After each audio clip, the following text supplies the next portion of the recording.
there's a perhaps half and at a half. very high Family level history is go extremely through what each important, of but I those strongly triggers are? believe just Well, connecting there's with the 7 patient, triggers and there's making 7 them understand essentials. their So, lifestyle the choices first right now trigger can is impact their well-being in the future, fad can diet also that kind of trigger a everybody little lives like on, light bulb in standard there, American diet. So yeah. Too much sugar. I am fascinated too with many the high area of carbs, and we know that epigenetics. insulin And resistance again, I always and say metabolic genes may load the inflexibility gun, but environment can and be a lifestyle trigger factors pull for the trigger. oncogenic or cancer And to the causing point pathways. about, So, cancer risk and look whatnot, at your diet. interestingly, only 5 to Secondly, 10% of look at breast your toxic cancers are environment. hereditary. And especially when it Right. comes And this to could be a breast whole cancer, other you have to look conversation, at but I all think the it chemical saddens me estrogens you may when be women exposed to, who may test positive for the pesticides, BRCA gene plastics, automatically put on go your and get skin, things double you put under your mastectomy just to armpits, quote all unquote these things prevent the possible cancer risk. And that's not, it's not necessarily the right path to choose from. Again, it's addressing your estrogen dominance, ensuring that your own hormones are balanced, because just because someone carries a gene for something doesn't necessarily mean it's going to actually manifest.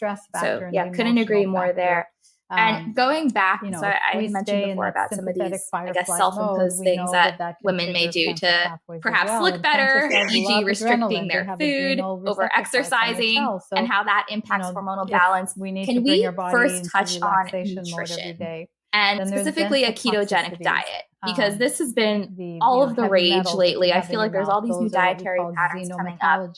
And I've read several studies that have shown that ketosis disrupted women's hormonal systems due to that low carb intake. So what are your thoughts on the keto diet, specifically in the context for menstruating women? Honestly, I'm not a big fan of any diet being imposed on somebody. I know a lot of people think, oh, naturopaths put everyone on a gluten-free diet. So there's No, lots of I really triggers don't. Eat all the gluten you want, if you're okay with it. I strongly believe you have to focus on three things: FFP, fat, fiber, and protein. In addition to cancer, that's extremely important. So fiber means eating enough of some sweet potatoes, as well as some beans and legumes. You get some carbs in there too. And fat, we discussed this before, all of our sex hormones come from fat.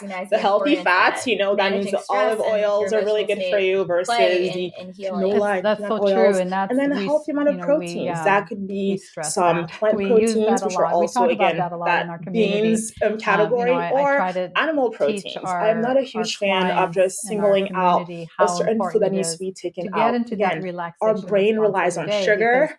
The keto diet was created in an effort to help epileptic patients, to help their brain health. And now it's, the masses, everyone's on the keto diet.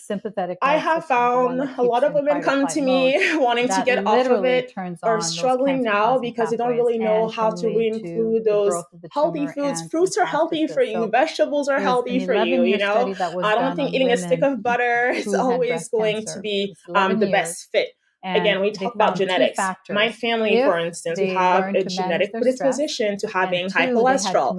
I can be eating keto thinking I want to be healthy, all the while knowing that years later I might have a heart attack because I was keto in my 30s, So no, I strongly believe we need to focus back on just eating foods that makes your body feel good, not being so much, I'm a vegan, I'm a pescatarian. Let's stop identifying as our foods, right? Let's just start working on just eating food that impacts our genetics well, and our brain well, and our physical wellness as well, and our hormonal health too. I don't have time for meditation. What are 100%. I'm just sitting here nodding for those of you who can't see the video, but I couldn't agree more. And I think sadly, especially in the health industry right now, at least in the space of like wellness influencers, right?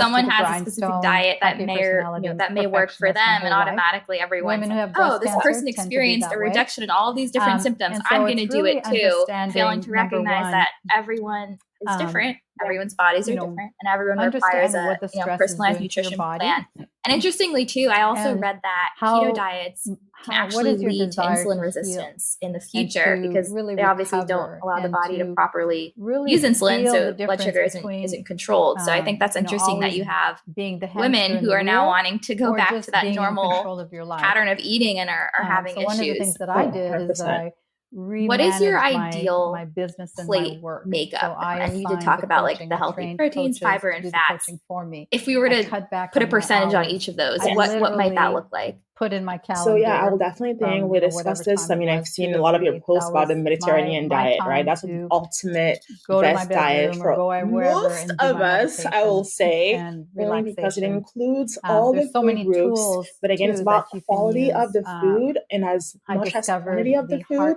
So focusing on that, removing the dirty dozen. So these foods that have the highest pesticide content, the list is updated every single year by the Environmental Working Group, EWG.org. They have an app on my phone. I'm like, at the store, can I have this? Let me just do a little skin deep check thing, and then before I buy, we're a creature of habit. So if we had these habits when we were young, I strongly believe we can kind of change them as we grow. But the perfect plate will have a healthy amount of protein, a healthy amount of delicious green vegetables. The darker the better, because we all know that's really healthy for us, and a healthy amount of animal protein. Actually, I'm a really big fan of people eating a healthy amount of animal protein if it's okay for their physiology. Of course, if you can digest meat or whatnot, then we can move to plant protein. So women are supposed to be aiming for 25 grams or so of fiber every single day. And then with protein, there's usually that little 0.8 to 1.1 gram per kilogram of body weight. So again, depending on what phase of your life you're in, this might change. How much you exercise also is going to impact how much you're eating. So there's no quick caloric count, but it has to feel good to you. And of course, fats are always good for us. So don't skip on fats. I would like you to touch on the importance of fiber, especially for women. Fiber, from my understanding, plays a critical role in helping the body detox from excess estrogen, right? So women who are more prone to develop PCOS, endometriosis, these estrogen-dominant diseases, can you just touch on the importance of fiber in a woman's diet, and also health strategies or tactics to consume enough fiber for women who have problems digesting it? Yeah, for sure. I see two things with fiber. Either people are consuming too much of it and now they're constipated, because when you're increasing your fiber intake, you have to kind of go a little bit slow. Your body is trying to adjust to all these vegetables, and if you're not matching your water intake, now you might be struggling with being a little backed up. So you want to be eliminating. Our body makes fresh estrogen every single day. We don't want old, boring estrogen from the day before. We're too cool for that. So we've got to make sure we're pooping daily. And again, the pooping daily thing is because we want to be eliminating. Everyone has a different poop schedule, I would say. Some people poop every 2 days.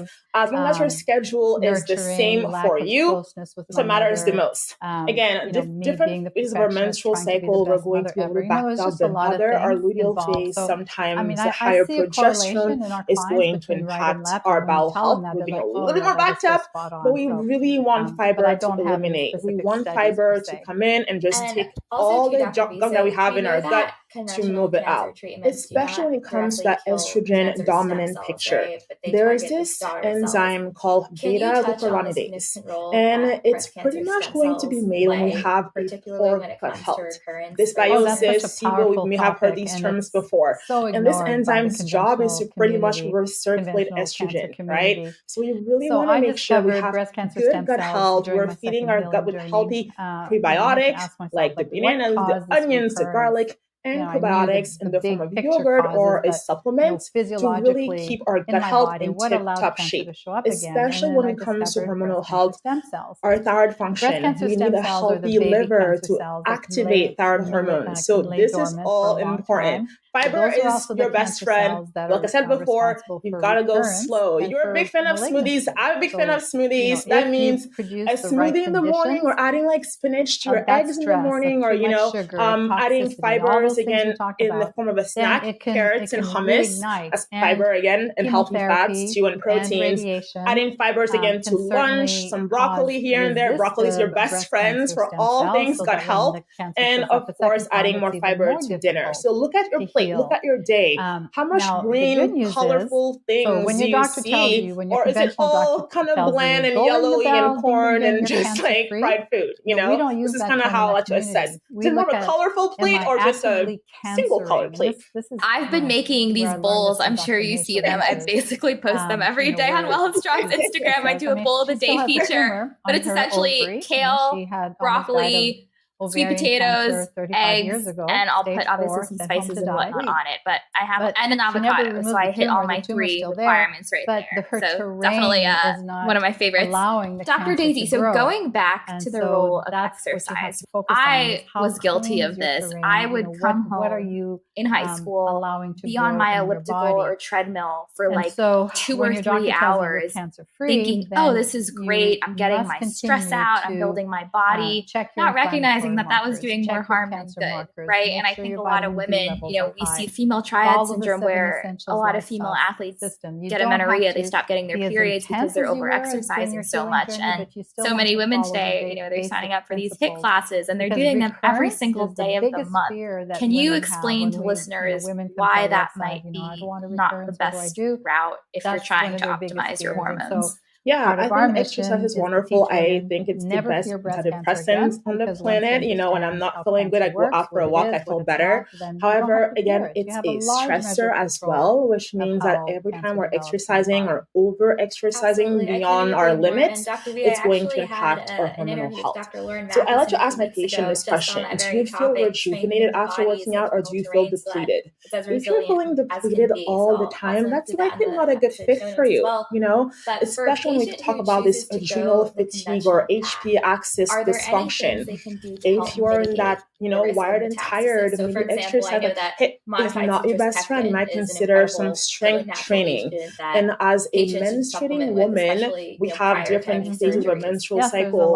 And I want all women to understand this. If you're listening, I know you are, is that you can't expect your body to be the exact same at every phase of your menstrual cycle. And I think sometimes we're like guilty. We feel bad that we're not like going from day 1 to 35, and that's okay. When hormones are at their peak ovulation, testosterone is nice and high, work out harder. Go for that HIIT class or go for a nice run. If you find that you're more depleted, listen to your body more than anything. You may have your workout plan for the day or the week, but then you don't sleep really well. Don't go for the HIIT class. Go for a restorative yin yoga class or something, or a nice walk outside, So pay attention to how your menstrual cycle is affecting your well-being, and listen to your body more, lean into it more, especially with exercise, because again, it's a stressor.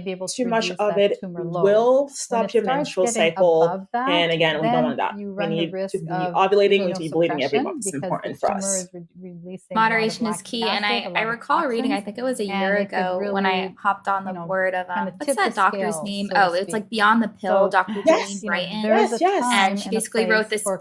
I read that years ago when I was getting off birth control. And in that book, she highlighted specific foods to eat during the different phases of your cycle.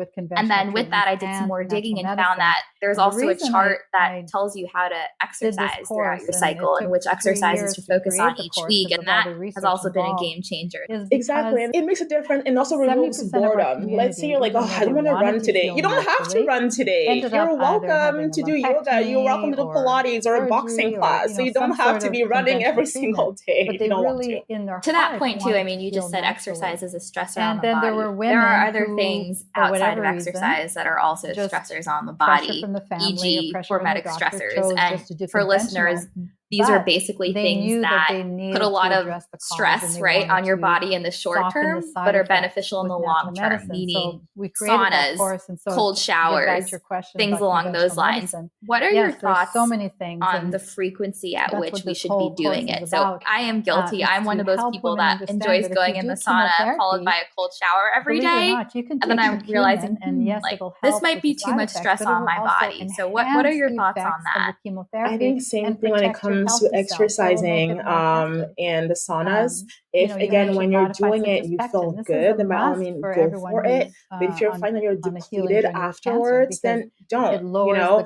We all get energized or depleted by different things, and a cold shower almost always is going to energize someone. I feel like super stressed out. You're in that HP axis dysfunction that's really significant. That cold burst might just feel your body is going to be really stressed out by it too, right? So again, listen in, lean in.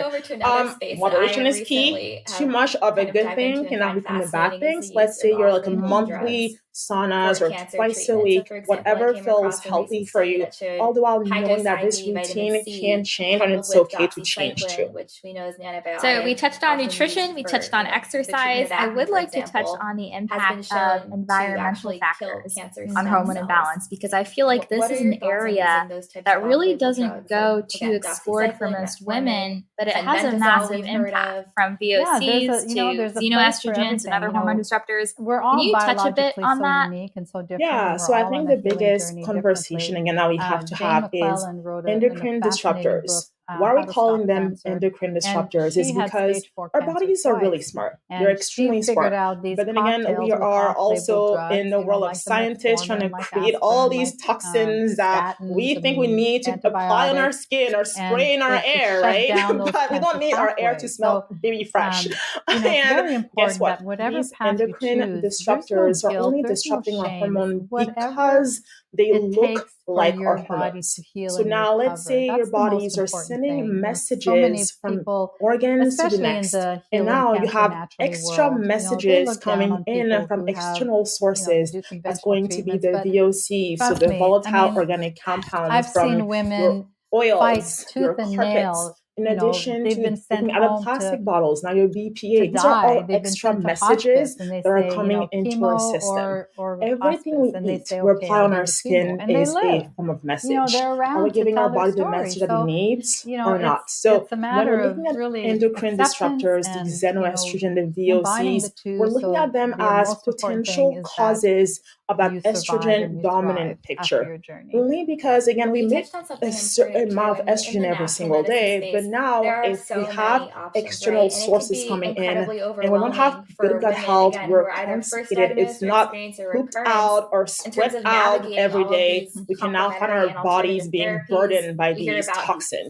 If you're like someone that's healthy, you're going about your day, you exercise, you do well with cleaning your diet and habits, you may not struggle with these as most. But if you're someone that's like Bed Bath and Body Works or whatever, that little store that we used to go to when we were kids, and you like have VOCs everywhere, you have candles that are like popping out on date nights everywhere. These are all ways that your body is going to be taking in these excess toxins. So pay attention to that. Our diets also, looking into what foods you can purchase organic and what foods you don't necessarily have to purchase organic is really helpful. And again, as women, we love our makeups. I like to get my nails done all the time. So look at what you're doing and how slowly you can transition your life from an estrogen dominant body and xenoestrogen and endocrine disrupted body to a less disrupted body. Because we can't remove toxins.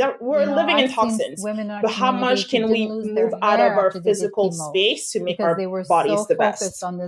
And grateful for this. Absolutely. It's so funny. I cringe when I look back at some of the products I used in high school and even early college, just those perfumes, candles. I mean, now you might think I'm a bit extreme. And I was chatting with Dr. Lauren Mathewson about this in one of my first podcast episodes, but we bonded because we both said that even when we're in the supermarket, we refuse to walk down that cleaning aisle, right? With all the Glade scents and the plugins and the sprays. Like it makes me cringe. And I feel like, again, because I've omitted all of that, there's so much to my body's extra sensitive to that. Even just walking by someone and smelling like heavy perfume. Just like, so you did mention Dr. Walk the other way. I know but with her I couldn't agree more. And even to your point about women, we love our makeup, we love our body care. Our skin is our largest organ, right? Again, so many people don't realize that, and what we put on our skin gets absorbed into our bloodstream. So all the more important reason to make sure the makeup you're using is clean, the deodorant. I think it's really easy to become overwhelmed for someone embarking on this non-tox journey, but it really is just starting with one thing. Stop using aluminum deodorant. I use Humble Brands. I love a brand called 100% Pure for my makeup. So it's just making those little substitutes, right? It doesn't have to be, let's just, haul everything over little by little, I think is really key. And that's key with anything. We're covering so many things. This is great. But I would also like to touch on the connection between our hormone health and our mental health. And this is a huge area. This could be a whole episode in itself, but I think, again, especially for women who experience depression, anxiety, a lot of that, and maybe you could give us a percentage of what you've seen in your patients, are related to hormone imbalance. So how does a woman go about, I guess, discerning whether a mental health issue is rooted in a hormone imbalance? And what are some strategies to help address that? Yeah, I'm a big fan of a journal. I've journal my asthma symptoms all the time. So if someone is experiencing a change in their well-being, whether it's a gut thing or a skin thing, I'll say, take note as to when you're having a breakout. I love that. Take note as to when you're experiencing anxiety. Who's in your environment? Are you at work? Are you at home? Take notes of the time of the month you're experiencing that too, because we all have heard about those dreaded PMS symptoms that, that luteal phase, that second half of your menstrual cycle, where the drop in estrogen, the drop in progesterone can really impact some women. Quote, Dr. V, on my website. Noticed that it impacts Give you credit. some That's women beautiful. more than thank others. you again so much. Sometimes due to a genetic disposition, or to this I hope you enjoyed this episode. Right? So if you would let's like to support the show, please subscribe, leave a rating, and share it with others. Now you have a Be sure to visit WellnStrong.com to access notes from the show and to stay current with new content. I'm so grateful you joined me. Be well and be strong. Is one of them too. I used to get a lot of anxiety in medical school, and I was later finding out that I have a thyroid function issue. So that little state of anxiety now becomes extremely heightened only because now you Welcome have to the podcast, How to Be Well and Strong. That's a big one. I'm your host, Cortisol, Jacqueline Genova, and I'm excited to have you join me as I speak with some of the leading figures in the fields of wellness, integrative medicine, and mental health, as we discover what it truly means to be well and strong in both body and mind. Some women Get ready to be empowered, inspired, and motivated about being an advocate for your own health. Journaling Welcome back to another episode, everyone. And I'm not saying like to be a whole speaking page with on anything. the No, like, Dr. I felt stressed today. Just put a little check mark. A topic which or I had a am breakout very today. Put a little check mark. about, Only so that we can pay attention to your provider and yourself as to when you're experiencing the highs and lows, and really do see, is there a hormonal impact to it? Is there a diet impact? Is there an environmental place that your body just does not care for, you need to be removed from, work or partnership or toxic? That's going to be like the best friend. I love a journal, so start paying attention, start being more in tune with your body, but just writing it down. I had a bad day today. My work stuck, but also I'm in my luteal phase. Dang it, that's why. I'm a huge journaling enthusiast. It's so funny. I've gotten used to journaling probably daily or every other day, and for the past week I haven't been able to because I had a little mishap with a new knife that I got and ended up getting stitches in my right hand. So not being able to write in my journal for a week almost made me go crazy, which is so funny. It's so helpful. It's truly helpful, even just for my own mental health. So definitely agree with you there. And Dr. Daisey, another thing I wanted to touch on is some common misconceptions or myths related to hormonal imbalance. So for example, I've heard so many people say, you can't heal your hormones naturally. You need to see an endocrinologist. You need to go on birth control. It was pretty devastating because here I was. I obviously have had experience with this. I was diagnosed with polycystic ovary syndrome back in college, right after I had a concussion, which I had mentioned to you last week. I think may have played a part in that development. Exercise, I worked with an endocrinologist at Mass Gen in Boston for a while, and they put me on birth control for about 4 years. And I really had to do some soul searching. Did not feel well mentally or physically. Opted to get off of it, and I remember visiting that doctor 2 months after being off my birth control. We ran blood panels.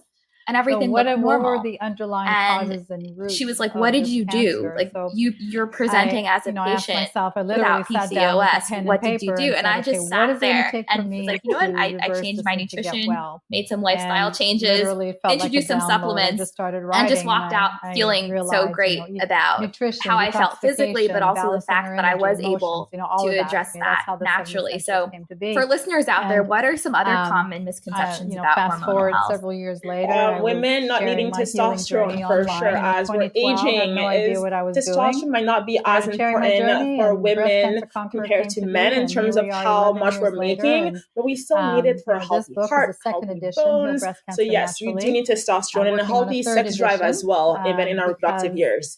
Another one is going to be hormones only matter if you desire pregnancy, and we all know that's not true because hormones are going to matter beyond feeling good and not having fatigue when you wake up every single day, not craving sugars when you're not supposed to, having not feeling hormone naturally. I don't believe that.